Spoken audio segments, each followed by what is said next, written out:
भारत गौरव आचार्य श्री पुलक सागर जी गुरुदेव के प्रवचन और लेटेस्ट धार्मिक भजन व कार्यक्रम निशुल्क देखने व सुनने के लिए हमारे YouTube चैनल जीन शरणम मीडिया को आज ही सब्सक्राइब करें और सबसे पहले देखने के लिए बेल आइकन पर क्लिक जरूर करें। ऐसा ना हो कि जैसे हम पैदा हुए वैसे जिए और वैसे दुनिया से चले गए तो समझना बीज डिब्बे में बंद होकर के रह गया, उसे उपजाऊ भूमि ना मिल सकी, वो फसल ना बन सका, वो जीवन ना बन सका।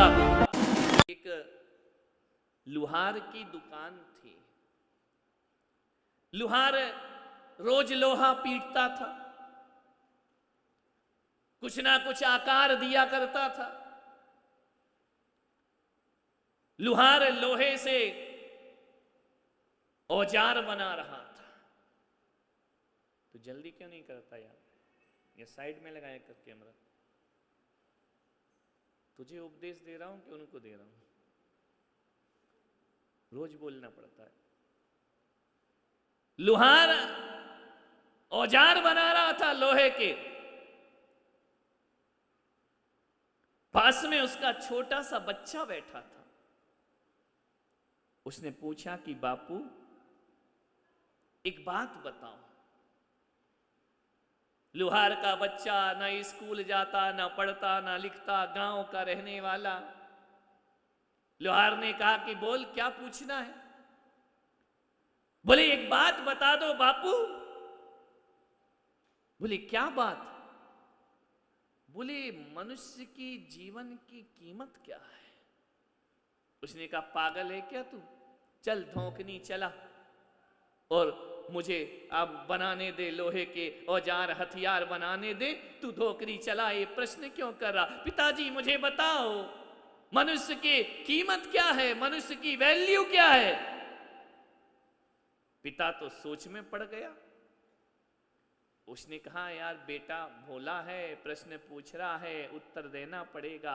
उसने कहा बेटा मनुष्य का जीवन तो अनमोल हुआ करता है, मनुष्य का जीवन तो बहुमूल्य हुआ करता है। चारों गतियों में यदि उठा करके देखो तो सबसे ज्यादा कीमती किसी का जीवन है तो वह मनुष्य का जीवन हुआ करता है। मनुष्य के पास बुद्धि है, मनुष्य के पास विवेक है, मनुष्य के पास प्रज्ञा है, मनुष्य के पास हे उपादेय को जानने की शक्ति मौजूद हुआ करती है। मनुष्य के पास नर से नारायण बनने की शक्ति होती है। मनुष्य बहुत कीमती है। यह नर से नारायण भी बन सकता है और नर से नार की भी बन सकता है। बहुमूल्य है मनुष्य का जीवन। बच्चा था, भोला था। उसने कहा पिताजी एक बात और बताओ। बोले क्या?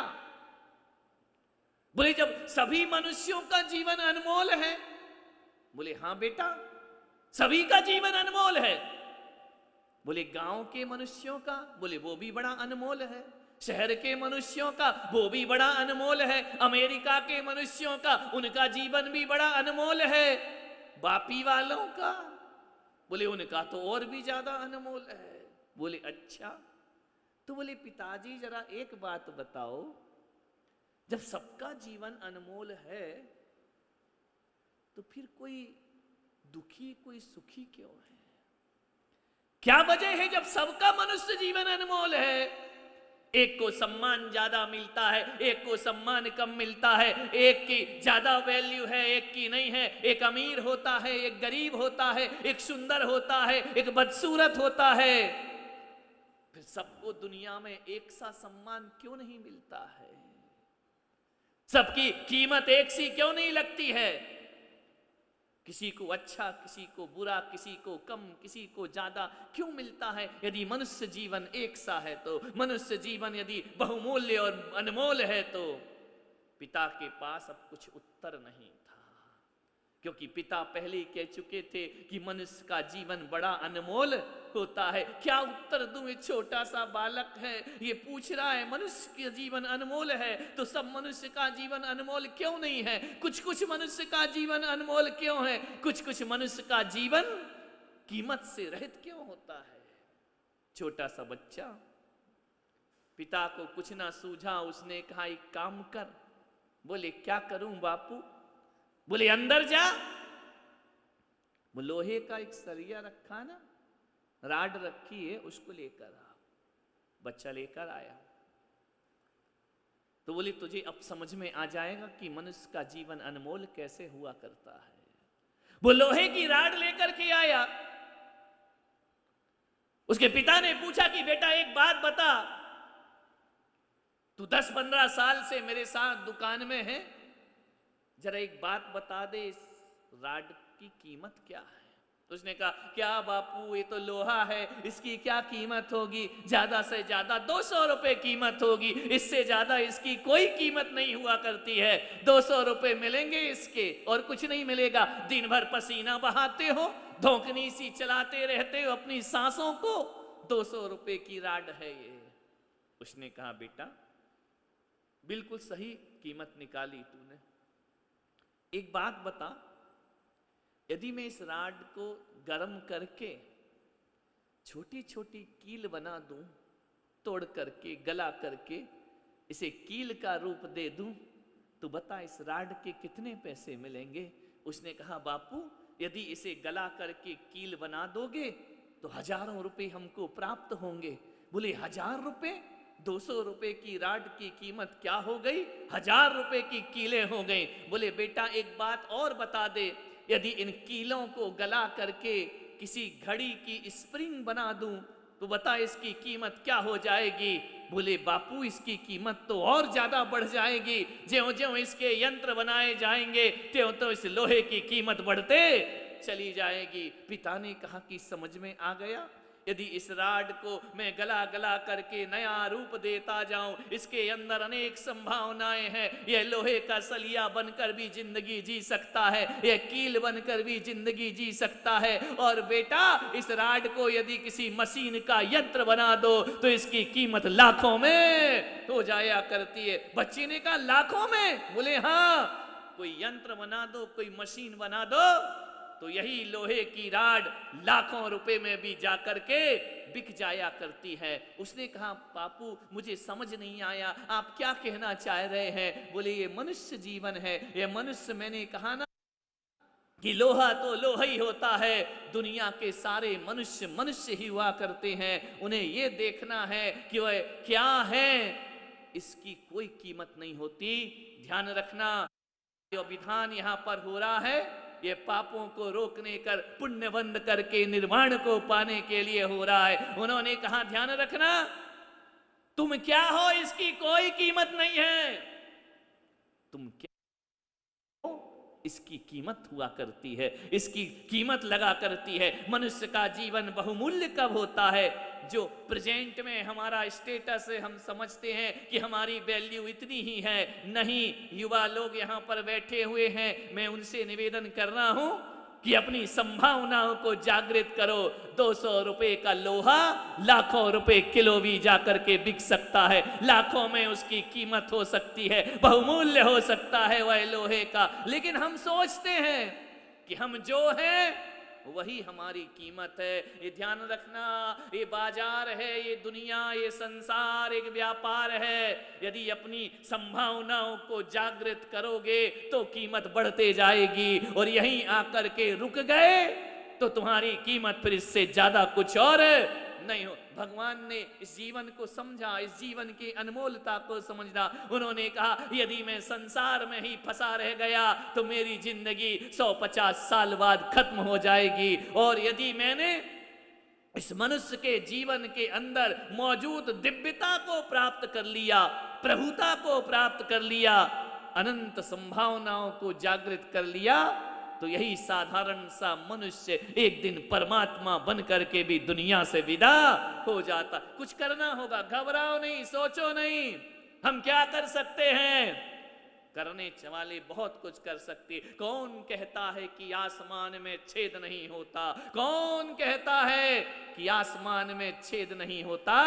एक पत्थर तबीयत से उछाल कर देखो, आसमान तक भी जाकर के छेद। ऊंचाइयों को पीने वाले सागर के सागर पी गए, बनाने वालों ने सागर पर बांध बना दिया, बनाने वालों ने सागर पर पुल का निर्माण कर दिया, पहुंचने वाले अंतरिक्ष की यात्रा कर लिया करते हैं। विचार करिए आप, इस आदमी ने इतनी तरक्की की कि पानी में ये मछली की तरह तैरना सीख गया, जाकर के समुद्र के तल को छूने का साहस, अदम्य साहस इस मनुष्य ने प्राप्त कर लिया है। मनुष्य पानी में मछलियों की तरह तैरा। मनुष्य में वो ताकत है कि वह आकाश में पक्षियों की तरह उड़ने लगा, आकाश की यात्रा करने लगा। मनुष्य में वह ताकत है, अंतरिक्ष की यात्रा करने लगा।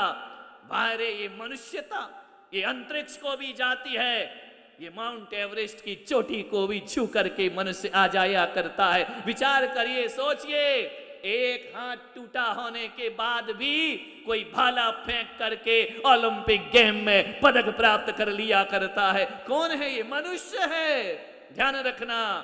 लेकिन एक बात का अफसोस होता है कि इस मनुष्य ने पक्षियों की तरह आकाश में उड़ना सीख लिया, मछलियों की तरह पानी में तैरना सीख लिया।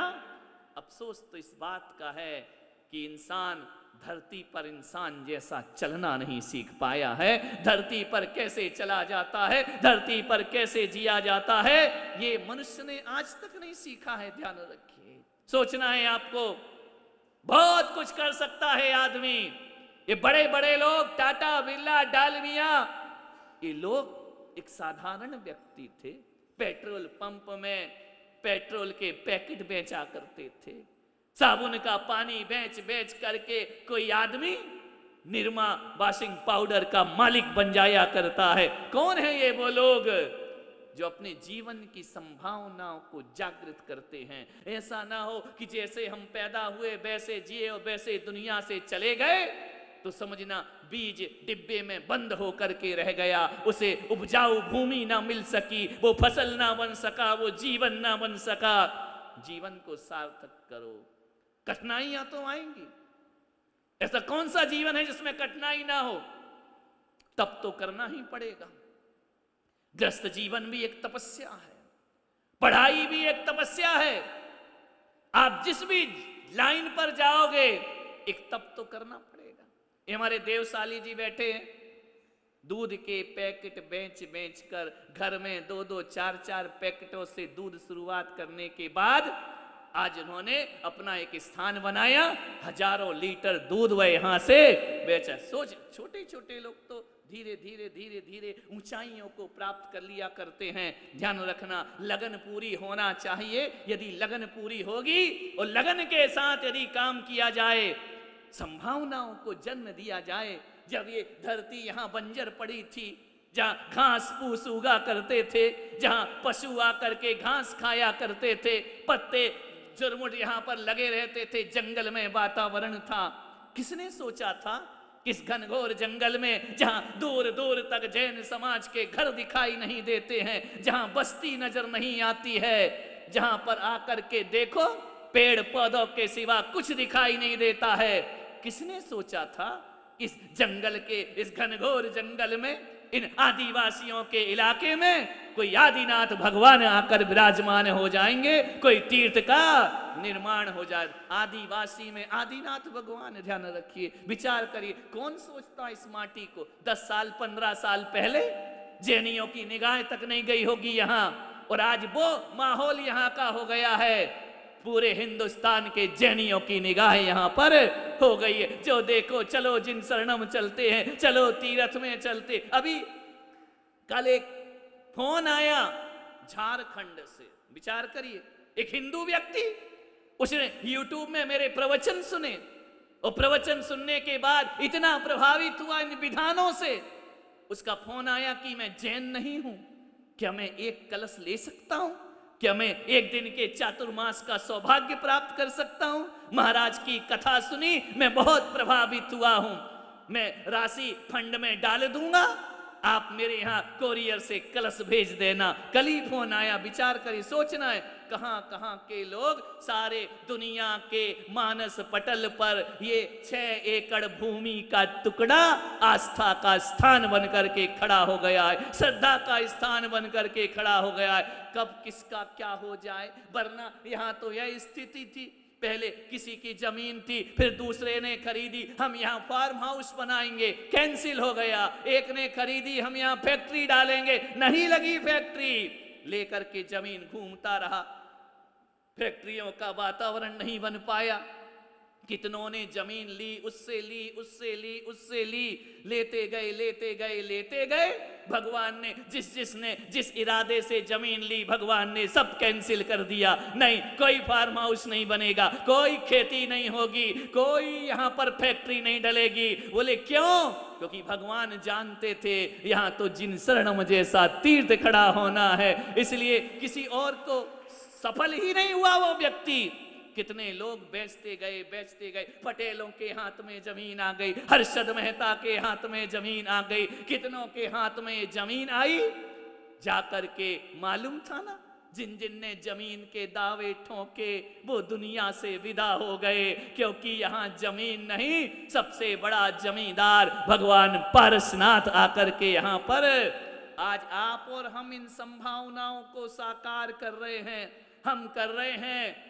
पाएगा फल कोई और, ध्यान रखना। तुम भी चले जाओगे, हम भी चले जाएंगे, हैं जितने लोग बैठे हैं सबका अपना अपना नंबर आएगा, दुनिया से विदा हो जाएंगे, हम चले जाएंगे। लेकिन हमारी आस्थाओं के ये मंदिर हजारों हजारों वर्ष यहाँ खड़े होकर के जैन शासन की जय गाथा का गान करते रहेंगे। ये संभावना है। कौन कहता था कि मिट्टी में परमात्मा प्रकट हो जाएगा? ध्यान रखिए, यहाँ भव्य जिनालय बनेंगे। यहाँ बैठ कर के बताइए, सोचिए, यहाँ बैठकर कोई इतना पुण्य कमाएगा, इतनी आराधना करेगा, इतने विधान होंगे, ये माटी ने भी अपनी जिंदगी में कभी सोचा नहीं होगा। ध्यान रखिए, जिंदगी है ये, कब किसके हवाले हो जाए, कब कौन शिल्पी मिल जाए, कब किसके हाथों से क्या होना है कह नहीं सकते हैं। ध्यान रखिए, बाबा किससे क्या कराएगा आप और हम कुछ नहीं जानते हैं। सबने बहुत बहुत सपने देखे, पूर्ण नहीं हो पाए, अधूरे सपने छोड़कर दुनिया से विदा हो गए। ना जाने कौन ऐसा होगा जो इसकी प्रतिष्ठा देखेगा, ना जाने कौन ऐसा होगा जो इसकी प्रतिष्ठा करेगा, ना जाने कौन इंद्र बनेगा, ना जाने। आज कुछ भी नहीं कह सकते हैं, ये संभावनाएं ये भविष्य के गर्त में है। कौन रहेगा, कौन बचेगा, कौन चला जाएगा इस दुनिया से। आज हम धन्य हैं, सौभाग्यशाली हैं कि यहाँ बैठकर परमात्मा की आराधना और अर्चना कर रहे। इस सौभाग्य को पहचानो, ये तुम्हारी वैल्यू है, ये तुम्हारा जीवन अनमोल है। राड बन करके मत पड़े रहो, तुम में मशीन बनने की भी ताकत हुआ करती है। ध्यान रखिए, तो जीवन को सार्थक और सफल करना है। शुपार्शनाथ भगवान की आराधना करके, जैसे भगवान इंसान से भगवान बनकर चले गए, बनारस में जन्म लिया शुपार्शनाथ स्वामी ने, सब में शिखर से उन्हें निर्वाण की प्राप्ति हो गई। ध्यान रख, पार्स और सुपार्स दोनों बनारस में, काशी में पैदा हुए थे, काशी में इनका जन्म हुआ था।